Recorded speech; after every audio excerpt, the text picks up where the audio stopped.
Look, alcohol doesn't affect me, all right? And besides, I drive better after a couple of pints. Wrong. You only think you drive better.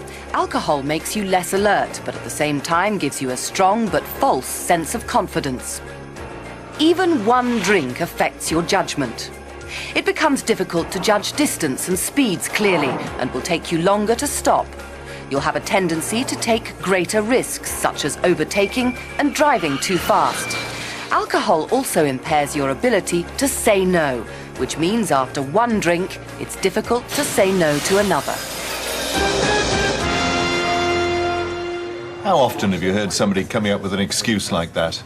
Throughout this programme, we'll be using actors to present the most common excuses that people use at this time of year. Our 12 excuses of Christmas. The sort that, if you're honest, you may even have used yourself. I know I have. But we'll also be giving you the facts and figures about drinking and driving that enable you to argue good sense and to tell people how misguided those excuses are. Of course I'm all right to drive. I've only had a couple.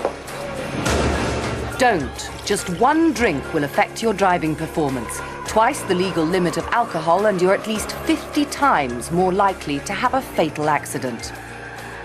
Risks are even higher for young or inexperienced drivers or people not used to drinking. Look, I've just had a big meal. I'll be fine to drive. Wrong again. You may not feel the effects of alcohol so quickly if you've just eaten, but you soon will.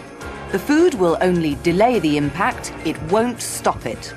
It simply takes longer to get into your system. You may only start to feel the effects when you get into your car.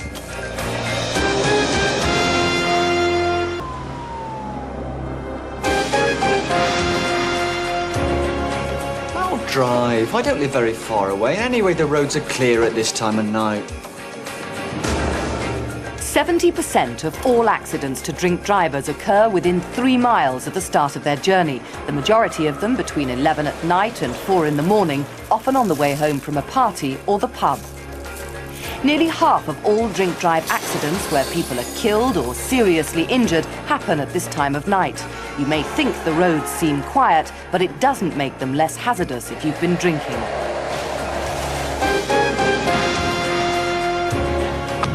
Of course I'm all right to drive. I know my limits. Don't kid yourself. Alcohol affects people in different ways, and it's impossible for you to judge how quickly you'll reach your limit. There are several factors that will affect this, such as age, sex, build, whether you've just eaten or not, and the type of drink. Fizzy drinks pass into the bloodstream more quickly. So, because it's so hard to work out your own limit, don't chance it. People talk an awful lot of nonsense about knowing their limits. They think they're safe to drink up to 3 or 4 units of alcohol, so they count up their drinks and hope for the best. But the sums just don't add up. There are too many variables. Apart from the fact that alcohol affects us all in different ways, take a look at these 2 glasses of beer. Looks pretty ordinary beer. Maybe the beer in the larger glass is darker, so maybe it's stronger? Not a bit of it. There's more alcohol in the half-pint glass than there is in the pint glass. Or these 2 glasses of lager, they look absolutely identical, but there's 3 times as much alcohol in that glass of lager than that one. Or these 2 typical Christmas party cocktails, all bright and colourful and sweet. One of them's got no alcohol at all. The other one's got so much alcohol in it, you'd be over the limit in one go, and I'm damned if I know the difference. If you get it wrong, you run the risk of a criminal record. You run the risk of killing yourself, or worse still, killing somebody else. That's true if you're buying your own drinks. It's even more true if somebody else is getting the round, or if you're at a party. Don't worry, I'm being sensible, and I'll keep an eye on what I drink.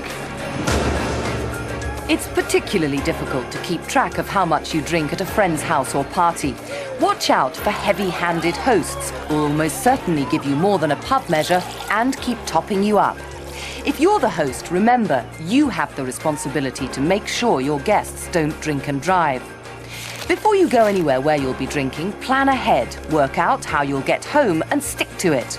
Book a cab or take a bus or train. If you're with friends, nominate someone who won't drink so they can drive. If you can't get a lift home, fix up somewhere to stay. Look, I've done it loads of times before and I've never been caught. Not yet, but last year in the UK, the police gave nearly 700,000 breath tests and nearly 90,000 drivers were prosecuted.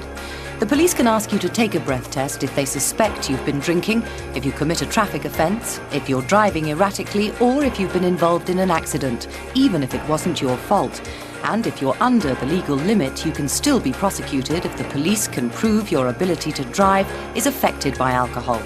Just think, if you have been drinking and you do injure someone, you'll never know if it was due to the alcohol or not. There have been lots of campaigns aimed at stopping drink driving by changing people's attitudes. Here in the UK, the Department of Transport has significantly increased awareness of the dangers attached to it. But the numbers of deaths and injuries are still intolerably high. And it's a global problem. Here's how other countries have tried to get the message across.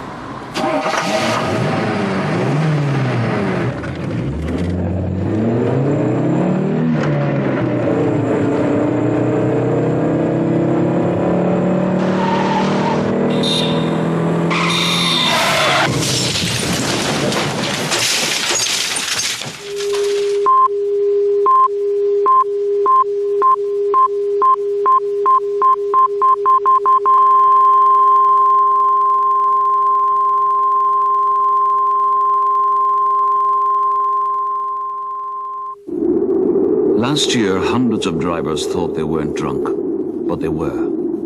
Last year, thousands of drivers thought they weren't speeding, but they were. And last year, 415 people thought they were on their way home, but they weren't. Let's stop the bloody slaughter.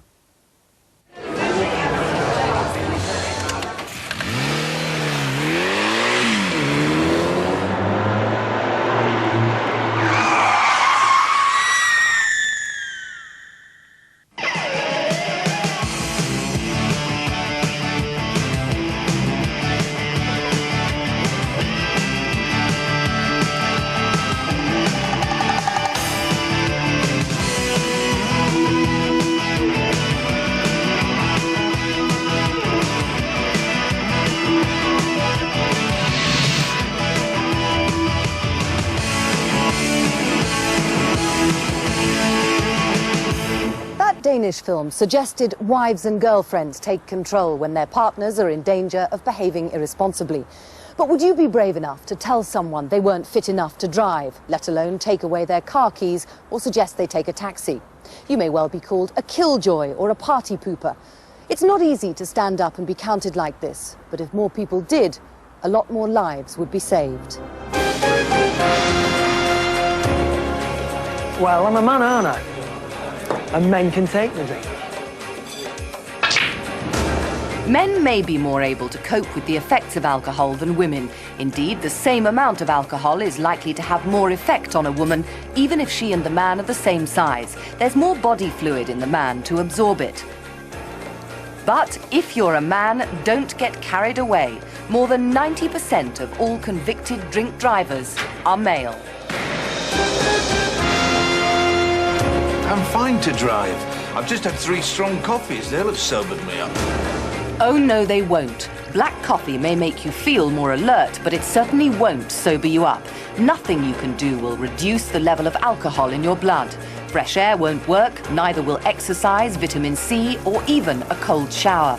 The only thing that sobers you up is time, and it could be a long time.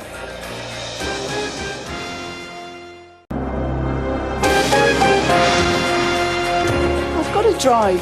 There's no public transport and I can't afford a cab.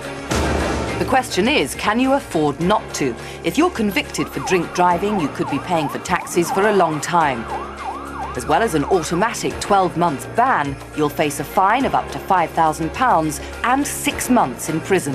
When you finally get your licence back, your insurance premiums will double or even triple for many years. Insurance on cars like these could cost more than £2,000 a year. A sports car, far more. Also, hiring a car could be very difficult for up to 10 years. If you use your car for work, you could lose your job. If you kill someone, you face up to 10 years in prison. I haven't had a drink for an hour or so. I'll be all right by now. Don't take the risk. The body burns up alcohol very slowly. It takes at least 8 hours to get rid of the alcohol from 4 pints of normal strength beer. So after a night's drinking, you could still be over the limit when you drive to work in the morning.